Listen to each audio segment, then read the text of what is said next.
Something really cool is about to happen. You're not going to want to miss it. Stick around.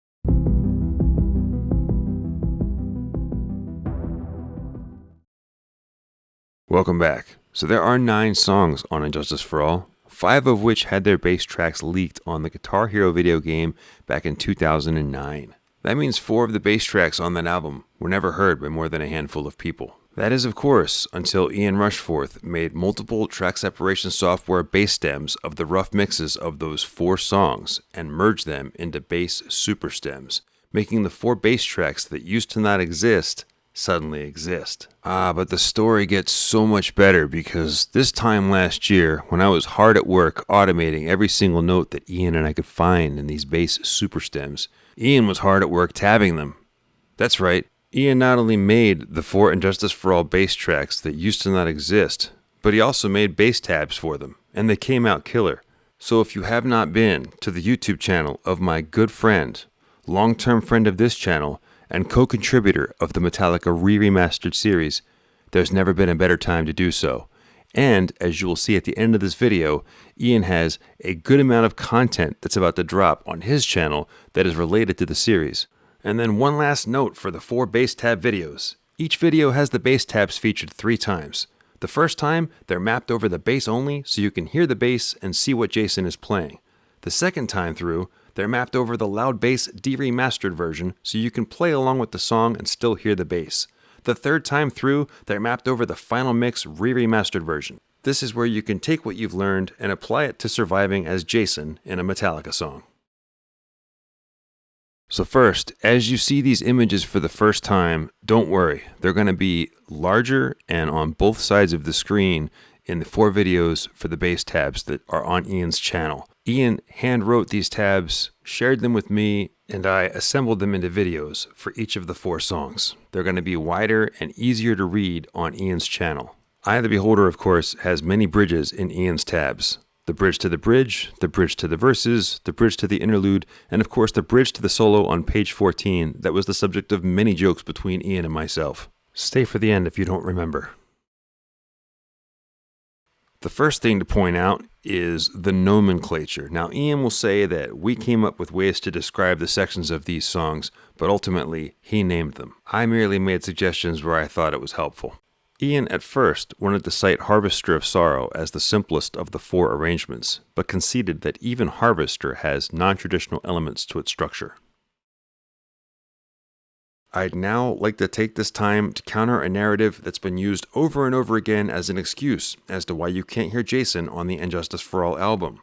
Over the years, James and Lars have said countless times that Jason played everything James played, that he doubled James, and that's why you can't hear him, because he played exactly what the rhythm guitars played, and because they fought for the same frequencies in the mix, the guitars won out, that it was just their frequencies clashing in the mix that caused the bass to disappear. If you've heard the bass tracks that were leaked from the Guitar Hero game, then you know that this is just not true.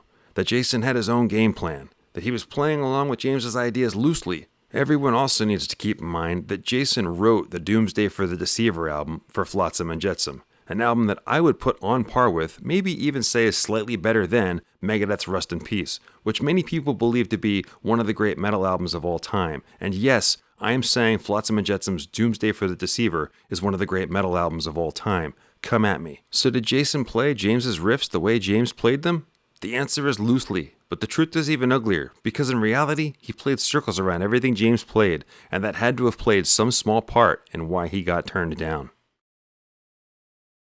Couldn't fit this in the previous segment, but with regards to the Fade into Sanity, Ian said it's like 3 separate songs stitched together, not to mention that Jason lead bass introduction. And as for To Live Is To Die, we both used to think it was quite repetitive, but once he tabbed it out, it made us both appreciate the variety to it. There's a bending melody versus a sliding melody at various times over the main riff, the breakdown riff, and of course that sublime extended interlude. And then for the audio used in the tab videos, for Eye of the Beholder and To Live Is To Die, we used the no fade version so we could give you guys the complete bass track tabbed out.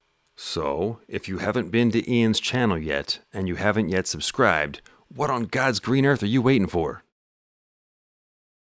Now, the Stranger Strings bass tab videos are coming out first, but in the coming days, look for these Jason's Revenge remixes that Ian made on his channel. What if Jason had a more prominent role on the album and was given more solo spots? Each of these remixes is unique, and they all utilize our finalized bass tracks from Echo Bass 2. There's also a full album of the re-remastered versions of these remixes, as well as a loud bass full album with de-remastered versions of these remixes. Also, I mentioned Echo Bass 2 a few seconds ago. A reminder that on Echo Bass 2, the culmination of 4.5 years of work on these bass tracks is now available in the most recent 25 uploads. Every final version of all the bass tracks for the first 4 albums and 5 EPs, as well as loud bass versions, the de-remastered versions of the full albums and full EPs, and then the final mix versions, the re-remastered versions of the first 4 albums and 5 EPs. Also, if you wish to own these, the final bass tracks, the de-remastered loud bass versions, and the re-remastered final mix versions, in their entirety, I am offering them for the same price that you would spend to buy them on iTunes without bass, only they're with bass. So this is my email. Please reach out to me.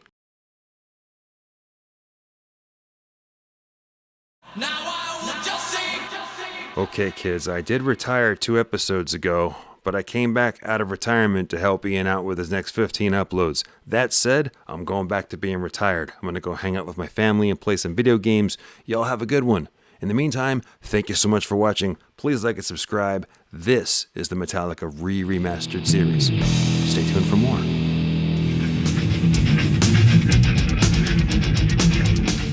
That'd be the bridge to the solo on the top of page 14. If